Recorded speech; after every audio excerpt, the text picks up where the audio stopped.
et bienvenue.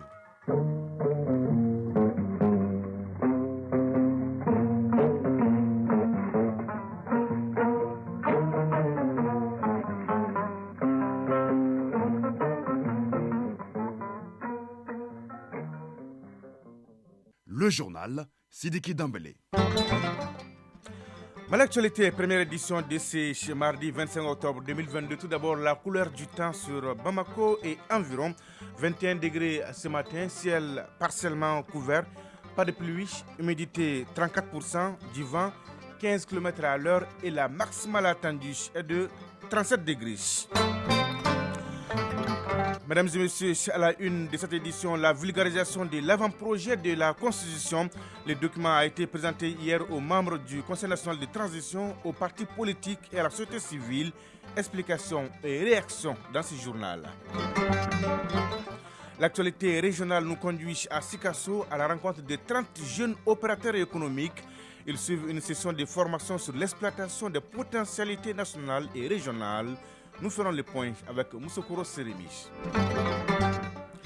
L'actualité internationale à suivre en pointillé avec Batraouri en direct avec moi dans ce studio. Bonjour Batraouri. Bonjour Cédric Damélé. De quoi va-t-on parler ce matin? Au Forum international de Dakar sur la paix et la sécurité, le président en exercice de l'Union africaine Macky Sall appelle à regarder les réalités en face. Au Burkina Faso, 18 soldats tombent suite à une nouvelle attaque terroriste. Climat tendu en Afrique du Sud où les pourparlers sont censés s'ouvrir entre le pouvoir central éthiopien et les Tigréens.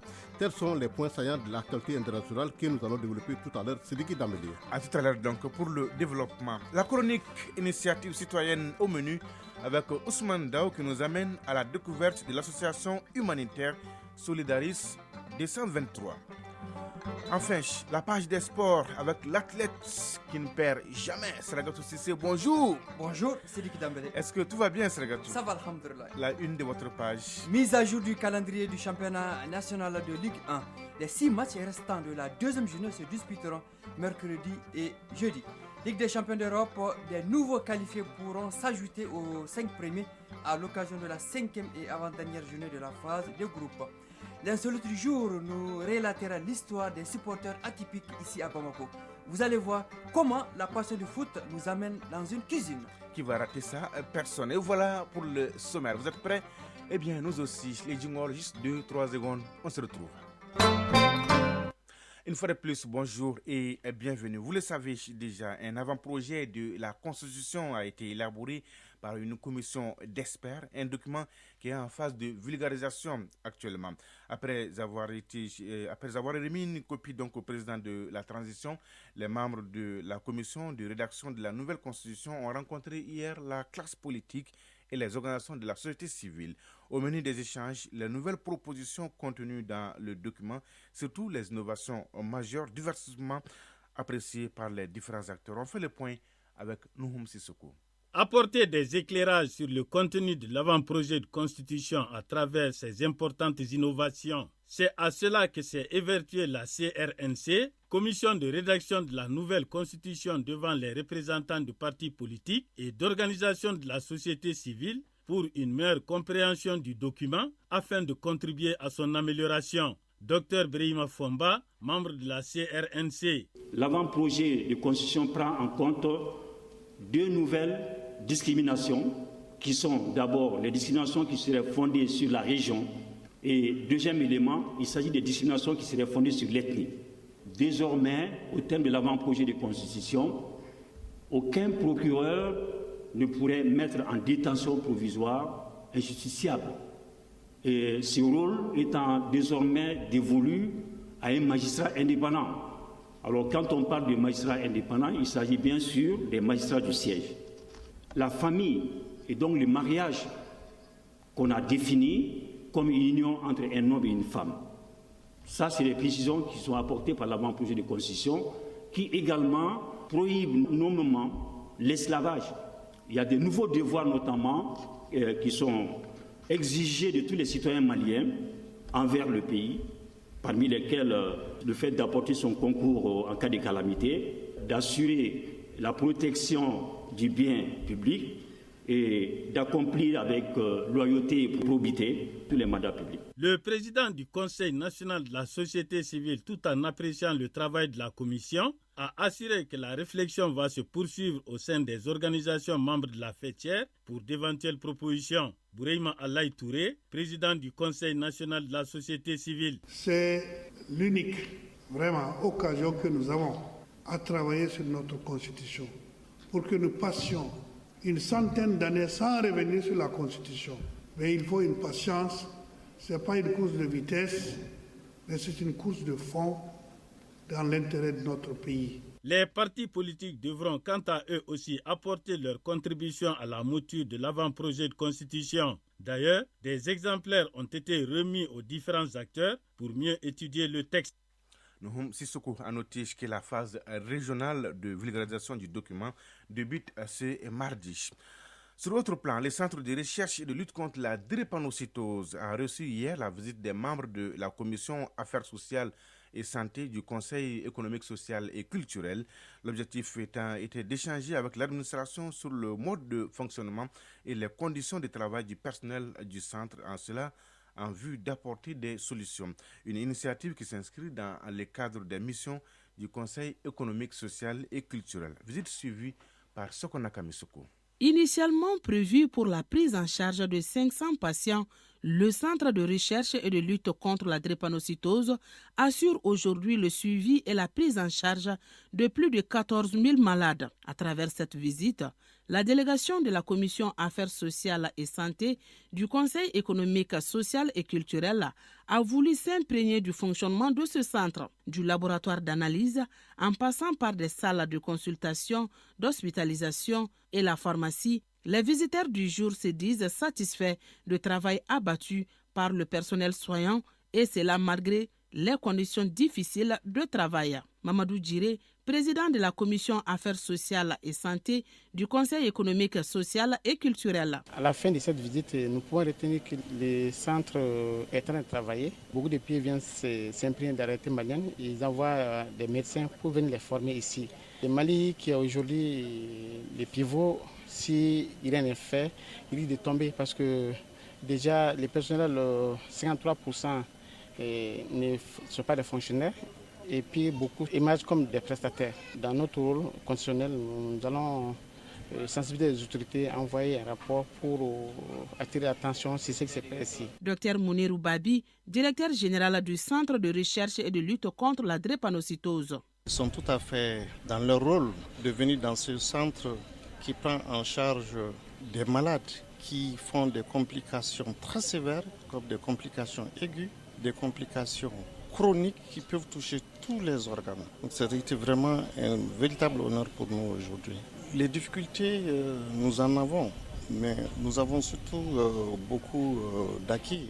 Nous sommes à peu près à 1000 malades par an. Créé en 2008, le Centre de recherche et de lutte contre la drépanocytose est une structure de référence en Afrique de l'Ouest. Le défi majeur que le centre compte relever aujourd'hui, c'est bien celui de la prise en charge des patients drépanocytaires, notamment dans les zones rurales.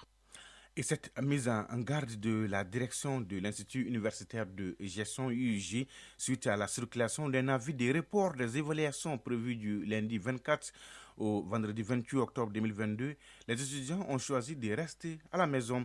La direction ne saurait s'inscrire dans cette logique de boycott dont l'observation contribuerait à creuser très dangereusement le retard déjà important. À cet effet, il est demandé aux étudiants de se présenter dans la structure dès ce mardi 25 octobre 2022 pour faire leur évaluation. Toutes les dispositions sont prises pour le bon déroulement. Radio Mali à Sikasso et environ 98.3 MHz en FM. En troisième région, permettre aux jeunes d'exploiter les potentialités nationales et surtout régionales, donc afin de relever les défis de la création d'entreprises. Voilà l'ambition du projet Archipelago Malich qui renforce les capacités entrepreneuriales de 30 jeunes opérateurs économiques de Sikasso. Un cadre de partage d'expériences qui s'est ouvert hier pour 5 jours. L'initiative est soutenue par la Chambre de commerce et d'industrie du Mali et la Chambre des métiers. Ouatem Sikasso, le reportage de Moussokoro Seremich et d'Amadou Dolo de notre bureau régional. Après la formation des membres consulaires régionaux, c'est au tour des jeunes opérateurs économiques d'acquérir de nouvelles connaissances en entrepreneuriat dans le cadre de la composante 1 du projet Archipelago Mali.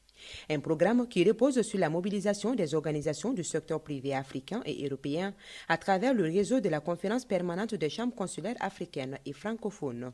Philippe Malé, coordinateur du projet Archipelago Mali. Que ce soit les jeunes diplômés ou les jeunes non diplômés, chacun estime que la meilleure valorisation, c'est d'avoir un emploi salarié. Donc nous sommes dit que compte tenu du potentiel de notre pays, nous sommes dit qu'il faut trouver un moyen de renforcer leur esprit d'entreprise, aussi et surtout de renforcer leur capacité à créer des entreprises et à pouvoir les gérer. Processus de création et de gestion d'entreprise, plan de financement et problématiques de la fiscalité. Tels sont entre autres modules qui seront dispensés pendant 5 jours à ces 30 jeunes dont certains sont porteurs de projets. La finalité est de tirer profit des potentialités de la région afin de créer des entreprises répondant aux besoins du marché local et de l'économie nationale. Navigué dit Jacques Koulibaly, premier vice-président du bureau régional de la Chambre de commerce et d'industrie du Mali à Sikasso. Nous avons beaucoup d'opportunités à Sikasso. Les jeunes opérateurs économiques qui sont là à Sikasso, s'ils pataugent, on ne s'en sortira pas. Donc venir les former sur l'entrepreneuriat. Certains auront l'occasion de savoir comment organiser une entreprise, d'autres sauront comment perpétuer leur entreprise. Le projet Archipelago Mali est un financement du Fonds fiduciaire de l'Union européenne. Il est mis en œuvre par la Chambre de commerce et d'industrie du Mali en partenariat avec l'Assemblée permanente des chambres de métiers. Sikasso, Moussokoro Sereme et Amadou Dolo pour l'ORTM. Bonjour Batraouri. Bonjour Cédric Dameli. Avec vous, l'actualité hors de nos frontières. À l'ouverture du forum de Dakar, Macky Sall appelle à regarder la réalité en face. Oui, la 8e édition du Forum international du Dakar sur la paix et la sécurité en Afrique s'est ouverte à Dakar, au Sénégal. Le président sénégalais Macky Sall, qui est en même temps président en exercice de l'Union africaine, s'est exprimé sur la situation actuelle du continent. Tout en demandant de regarder la réalité en face, Macky Sall a notamment évoqué l'expansion du terrorisme sur le continent, la résurgence des coups d'État, l'ingérence politico-militaire étrangère, le tout sur le fond des crises climatiques, des crises Covid et des conséquences de la guerre en Ukraine.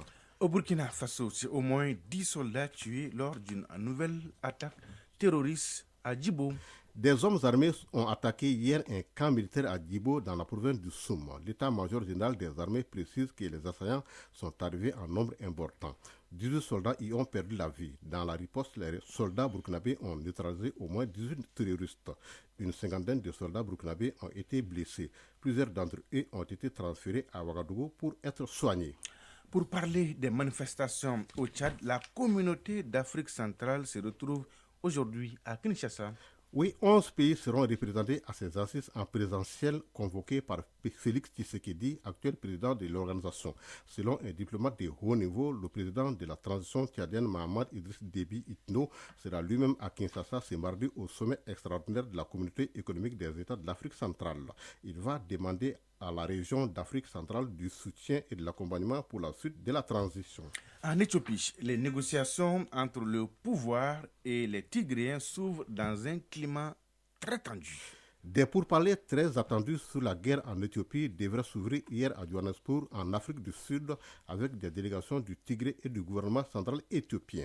Alors que les délégations des deux parties étaient arrivées hier en Afrique du Sud, le président du gouvernement tigréen a fait une déclaration pour le moins agressive depuis la capitale régionale Mekele. Le leader tigréen a affirmé vouloir régler le conflit de manière pacifique, mais que si les pourparlers échouent, ses forces sont capables de défendre leur peuple. Merci Batraoré pour toutes ces informations. Rebonjour Sragatou Sissi. Rebonjour Sidiki Dambé. Est-ce que tout va bien Sragatou? Ça va, alhamdoulilah. Donnez-nous l'heure, la bonne et la vraie heure. Il est 7h14 à Bambar Maoudé et Bougouberi. On se retrouve juste après les lignes.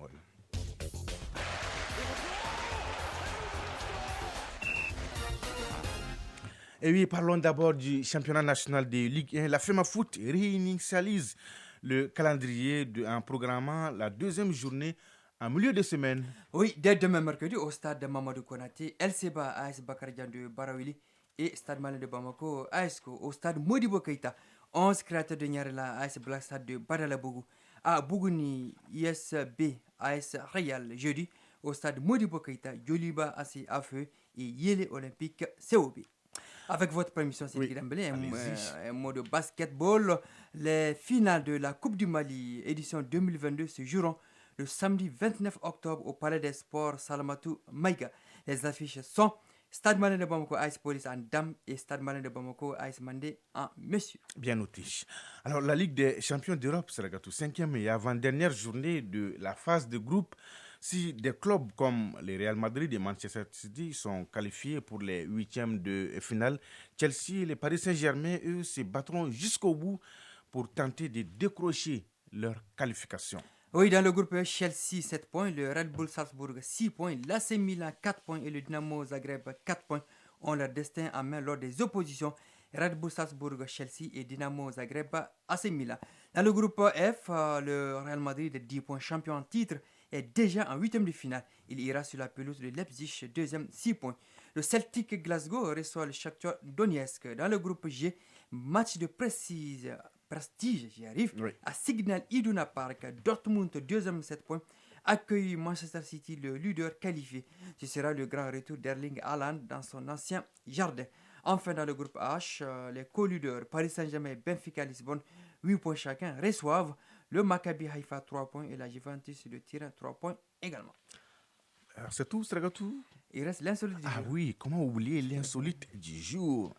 Alors, l'insolite du jour, on est à Bamako. Un supporter a une manière spéciale d'encourager son équipe dans son temps fort et son temps faible. Vous l'avez suivi comme par magie, Sragatou, lors d'un match de son équipe. Racontez-nous cette histoire. Tout à fait. Le football est une passion comme toutes les autres disciplines. Oui. Alors, notre ami supporter, selon nos sources, était âgé de 72 ans, s'il vous plaît, au moment des fêtes. Un vieux supporter. Ah oui, tout à fait. Un dimanche après-midi, son club de cœur joue au stade Modibo Keita. Il n'a pas eu le temps d'aller au stade. Il écoute le match sur les ondes de Radio Mali. Quand le ballon se dirige dans le camp adverse aux abords des 16 mètres, il augmente le volume de son poste récepteur, faisant des allers-retours entre sa maison et son grain. Quand l'équipe adverse a le ballon dans le camp de son équipe phare, il diminue le volume de sa radio, empêchant ses amis de suivre l'évolution du match. Le hic chez notre ami supporter, en cas de défaite de son équipe, il refuse le dîner servi en famille, prétextant que le menu est soit salé, soit pimenté par peur de contracter des douleurs gastriques. Initiative citoyenne.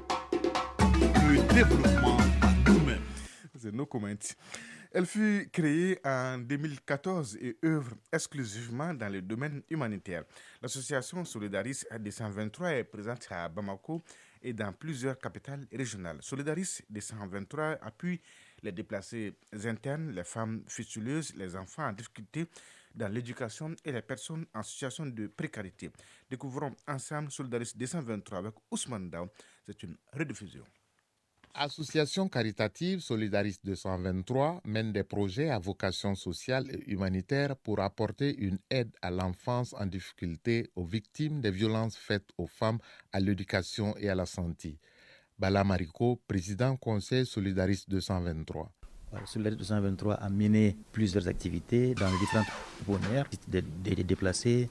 On a beaucoup agi dans les hôpitaux, en pédiatrie. On a donné des lits médicalisés à Sikasso, à Koutiala, beaucoup de médicaments aux cotonculteurs. Nous avons accueilli les déplacés à Niamana et à Faladje. On a fait une grande campagne de donation à Banyangara pour les déplacés aussi. Donc nous sommes un peu partout sur le territoire national. Présente à Bamako, Koulikoro, Sikasso, Ségou, Mopti, Menaka et Kidal, Solidaris 223, malgré ses actions de bienfaisance, est face à un certain nombre de problèmes, notamment l'insécurité et la rareté des financements pour mener toutes ces activités. Nos difficultés actuelles sont d'ordre pécuniaire, parce qu'il faut de l'argent pour que nous puissions mener à bien tout ce que nous avons comme projet. On doit avouer que la crise du coronavirus n'a pas arrangé les choses. Justement, pour faire face au manque de financement, l'association Solidaris 223 multiplie les initiatives, dont celle de réunir toutes les associations qui œuvrent dans le domaine humanitaire. Bala Mariko, président conseil Solidaris 223. Il y a une synergie d'action pour que nous puissions être efficaces. Le nouveau Mali, le Mali refondé, le patriotisme commence d'abord à ce que nous soyons solidaires les uns envers les autres, que nous puissions entre nous Maliens agir pour les Maliens, que nous, associations locales, nous puissions nous mettre ensemble pour être efficaces, pour que nous puissions être bien entre nous Maliens avant que les autres viennent nous aider. De sa création en juin 2014 à nos jours, Solidaris 223 reste fidèle à sa devise, à savoir « Nous pouvons ensemble être la solution l'une pour l'autre ». Et c'est pourquoi son credo reste l'aide aux personnes démunies, aux déplacés internes en situation de précarité pour changer leur quotidien. Oui, ensemble, nous pouvons. Merci Ousmane Dao. 7h20 à Niamanasso et à Doumanaba. C'est donc tout pour ce journal. Merci, grand merci à Batraoré et à Idrissa Damele qui m'ont aidé à la réalisation. Aux opérations techniques, Mamadou Beydialo. Présentation, Sidiki Dambélé. Merci de votre fidélité et de votre soutien. C'est vraiment réconfortant et ça nous donne des ailes. L'info continue sur votre chaîne. Tout de suite, la page météo avec Ismaël Sissi, suivi des avis divers avec Fousséni Diarra. Et à 13h, vous avez rendez-vous avec Bemba Sibi pour la deuxième édition du journal. La pensée du jour, signée Dominique Allaire. La chance est un joli mot pour décrire la main que la vie t'étend. Oui, la chance est un joli mot pour décrire la main que la vie t'étend. Mesdames et messieurs, prenez soin de vous et des autres. Excellente journée de mardi à toutes et à tous. Au revoir.